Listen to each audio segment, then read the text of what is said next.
Good morning, boys and girls. Today we're going to be reading Chapter 4 from the book Holes.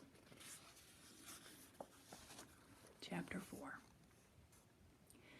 Stanley felt somewhat dazed as the guard unlocked his handcuffs and led him off the bus.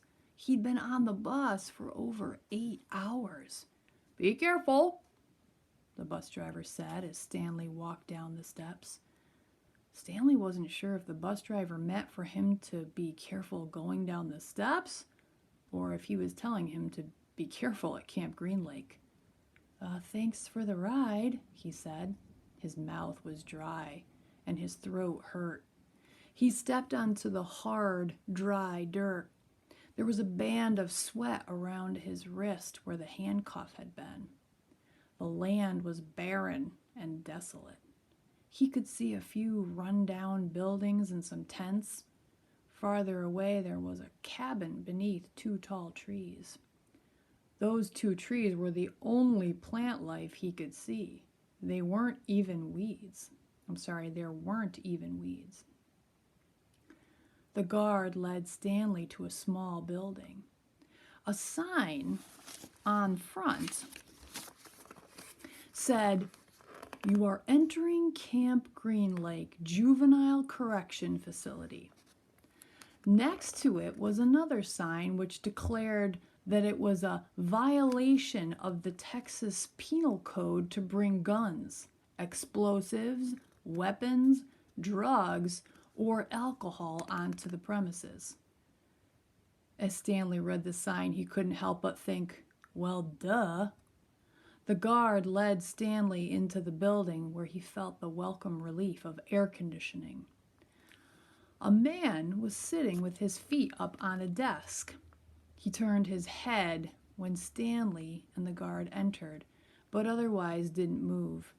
Even though he was inside, he wore sunglasses and a cowboy hat. He also held a can of soda, and the sight of it made Stanley even more aware of his own thirst. He waited while the bus guard gave the man some papers to sign. "That's a lot of sunflower seeds," the bus guard said. Stanley noticed a burlap sack filled with sunflower seeds on the floor next to the desk. "I quit smoking last month," said the man in the cowboy hat. He had a tattoo of a rattlesnake on his arm, and as he signed his name, the snake's rattle seemed to wiggle. "I used to smoke a pack a day. Now I eat a sack of these every week." The guard laughed. There must have been a small refrigerator behind his desk because the man in the cowboy hat produced 2 more cans of soda. For a second, Stanley hoped that one might be for him, but the man gave one to the guard and said the other was for the driver. 9 hours here and now 9 hours back, the guard grumbled. What a day. Stanley thought about the long, miserable bus ride and felt a little sorry for the guard and the bus driver. The man in the cowboy hat spit sunflower seed shells into a waste paper basket. Then he walked around the desk to Stanley. "My name is Mr. Sir," he said. "Whenever you speak to me, you must call me by my name. Is that clear?" Stanley hesitated. Yes, Mr. Sir," he said, though he couldn't imagine that was really the man's name. "You're not in the Girl Scouts anymore," Mr. Sir said. Stanley had to remove his clothes in front of Mr. Sir, who made sure he wasn't hiding anything. He was then given 2 sets of clothes and a towel. Each set consisted of a long-sleeve orange jumpsuit, an orange t-shirt, and yellow socks. Stanley wasn't sure if the socks had been yellow originally. He was also given white sneakers, an orange cap, and a canteen made of heavy plastic, which, unfortunately, was empty. The cap had a piece of cloth sewn on the back of it for neck protection. Stanley got dressed. The clothes smelled like soap. Mr. Sir told him he should wear one set to work in and 1 set for relaxation. Laundry was done every 3 days. On that day, his work clothes would be washed. Then, the other set would become his work clothes, and he would get clean clothes to wear while resting. You are to dig 1 hole each day, including Saturdays and Sundays. Each hole must be 5 feet deep and 5 feet across in every direction. Your shovel is your measuring stick. Breakfast is served at 4:30. Stanley must have looked surprised because Mr. Sir went on to explain that they start early to avoid the hottest part of the day. No one is going to babysit you, he added.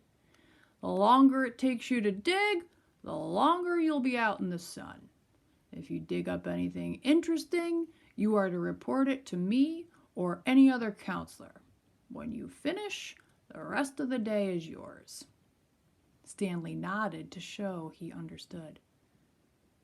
This isn't a Girl Scout camp, said Mr. Sir. He checked Stanley's backpack and allowed him to keep it. Then he led Stanley outside into the blazing heat. Take a good look around you, Mr. Sir said. What do you see? Stanley looked out across the vast wasteland. The air seemed thick with heat and dirt. Not much, he said, and then hastily added, Mr. Sir. Mr. Sir laughed. You see any guard towers? No. How about an electric fence? No, Mr. Sir. There's no fence at all, is there? No, Mr. Sir. You want to run away? Mr. Sir asked him.